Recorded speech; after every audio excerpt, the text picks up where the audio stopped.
নমস্কার, welcome to my channel Soma's aroma বিনসের পক্ষ থেকে আমি সোমা বলছি।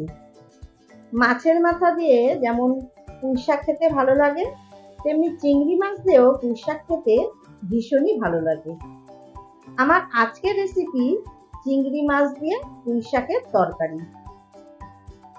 আমি পেঁয়াজ রসুন ছাড়া কিভাবে চিংড়ি মাছ দিয়ে পুঁই শাকের তরকারি রান্না করি সেই রেসিপিটাই আজকে আমি আপনাদের সাথে শেয়ার করব। রেসিপিটা ভালো লাগলে একটা লাইক করে চ্যানেলটা সাবস্ক্রাইব করার অনুরোধ রইল। তাহলে আসুন ভিডিওটা শুরু করা যাক।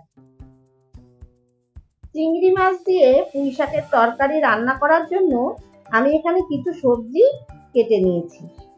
নিয়েছি বেগুন, ঝিঙে, পটল, মিষ্টি কুমড়ো, মিষ্টি আলু বা রাঙা আলু, নর্মাল যে আলুটা আমরা খাই সেই আলু, পুঁই ডাঁটা যেগুলো একটু মোটা সেগুলো আমি এইভাবে চিড়ে নিয়েছি, তাতে তাড়াতাড়ি ডাঁটাগুলো সেদ্ধ হয়ে যাবে। আর যেগুলো কচি সেগুলো আর চিড়ে দেওয়ার দরকার নেই। আর পাতাগুলো আমি দু টুকরো করে কেটে নিয়েছি। সমস্ত সবজি পুঁই শাক কেটে ভালো করে ধুয়ে নিয়েছি। আর নিয়েছি 200 গ্রাম চিংড়ি মাছ। চিংড়ি মাছের মধ্যে সামান্য একটু লবণ আর সামান্য একটু হলুদের গুঁড়ো দিয়ে মাছের গায়ে ভালো করে মাখিয়ে রেখে দিলাম। যদি চিংড়ি মাছ আপনারা অপছন্দ করে থাকেন সেক্ষেত্রে নর্মাল পুঁই শাকের তরকারিও কিন্তু খেতে ভীষণই ভালো লাগে। এবারে গ্যাসে কড়াই বসিয়ে কড়াইতে দিয়ে দিচ্ছি 2 টেবিল চামচ সর্ষের তেল। তেল ভালো মতো গরম করে নিয়ে তেলের মধ্যে লবণ হলুদ মাখানো চিংড়ি মাছগুলো দিয়ে দিলাম।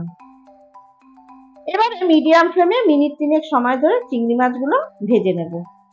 চিংড়ি মাছ কিন্তু কখনোই হাই ফ্লেমে ভাজবেন না। মিনিট 3 সময় ধরে চিংড়ি মাছগুলো ভেজে নিয়েছি। এবারে ভেজে নেওয়া চিংড়ি মাছগুলো কড়াই থেকে তুলে নিচ্ছি। চিংড়ি মাছ কিন্তু কখনোই খুব বেশি সময় ধরে ভাজবেন না, তাহলে কিন্তু চিংড়ি মাছগুলো শক্ত হয়ে যাবে, সেক্ষেত্রে খেতে কিন্তু একদমই ভালো লাগবে না।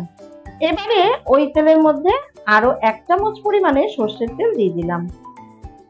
তেলের মধ্যে দিয়ে দিলাম 2টো শুকনো লঙ্কা, 1/2 চা চামচ পাঁচফোড়ন। এবারে লো টু মিডিয়াম ফ্লেমে সমস্ত ফোড়নগুলো 30 সেকেন্ড মতন ভেজে নেব। 30 সেকেন্ড ফোড়নগুলো ভেজে নিয়ে ফোড়ন থেকে সুন্দর গন্ধ বেরোতে শুরু করেছে, সেই সময় দিয়ে দিচ্ছি 1 চামচ জিরের গুঁড়ো আর 1/2 চামচ আদা বাটা আর 1 চামচ কাঁচা লঙ্কা বাটা। গ্যাসের ফ্লেম কিন্তু লো টু মিডিয়ামেই রেখেছি।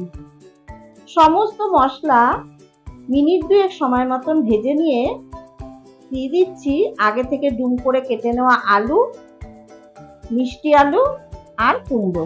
যেহেতু এগুলো একটু শক্ত সবজি তাই এগুলো মিনিট 2 সময় ধরে ভেজে নেব। 2 মিনিট সমস্ত সবজিগুলো ভেজে নিয়ে বাকি সবজিগুলো এখন দিয়ে দিচ্ছি। তার সাথে পুঁই ডাঁটাগুলো এখন দিয়ে দিলাম।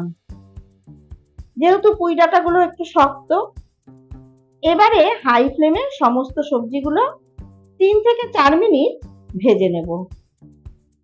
এর মধ্যে দিয়ে দিচ্ছি 1/2 চামচ হলুদের গুঁড়ো আর স্বাদ মতো লবণ। লবণ আর হলুদ ভালো মতো সবজির সাথে মিশিয়ে নিয়ে ঢাকা দিয়ে লো টু মিডিয়াম ফ্লেমে একটু রান্না করে নেব, তাতে সবজিগুলো দেখবেন অনেকটাই মজে যাবে। 3 থেকে 4 মিনিট পর ঢাকা ওপেন করে একটু নাড়াচাড়া করে দিলাম, আর দেখুন সবজিগুলো কিন্তু অনেকটাই মজে গেছে।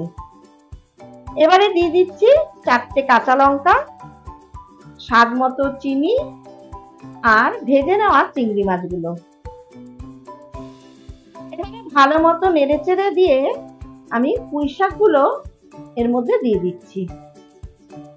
সমস্ত পুঁই শাকের পাতাগুলো দিয়ে একটু ওপর নিচ করে ঢাকা দিয়ে আমি লো টু মিডিয়াম ফ্লেমে 5 মিনিটের জন্য ঢেকে দেব, তাতে সবজি শাক অনেকটাই সেদ্ধ হয়ে যাবে।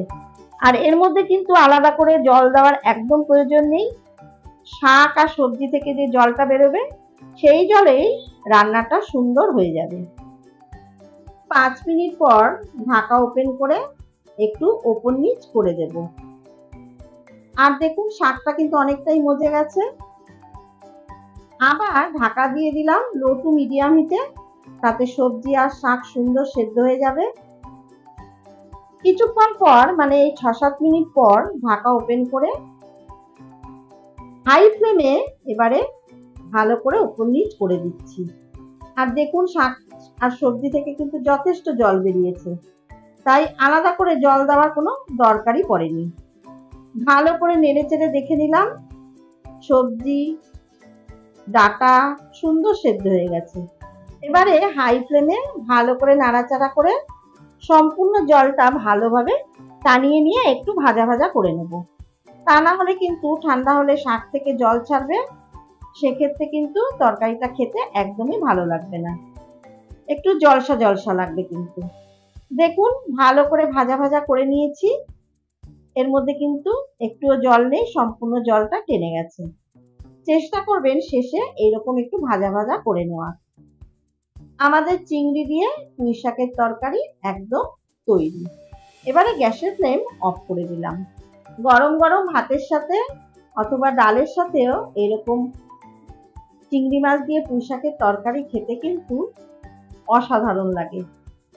রেসিপিটা ভালো লাগলে অবশ্যই একবার বাড়িতে ট্রাই করুন। আশা করছি বাড়ির সকলের ভালো লাগবে। আমার রেসিপিগুলো ভালো লেগে থাকলে অবশ্যই আমার চ্যানেল সাবস্ক্রাইব করে পাশে থাকার অনুরোধ রইল। পাশে থাকা বেলটাতে প্রেস করে অল নোটিফিকেশন অন করে রাখবেন, তাহলেই এরকম নিত্য নতুন রেসিপির আপডেট খুব তাড়াতাড়ি আপনাদের কাছে পৌঁছে যাবে। লাইক করবেন, কমেন্টস করবেন আর বন্ধুদের সাথে প্রচুর শেয়ার করবেন। ধন্যবাদ।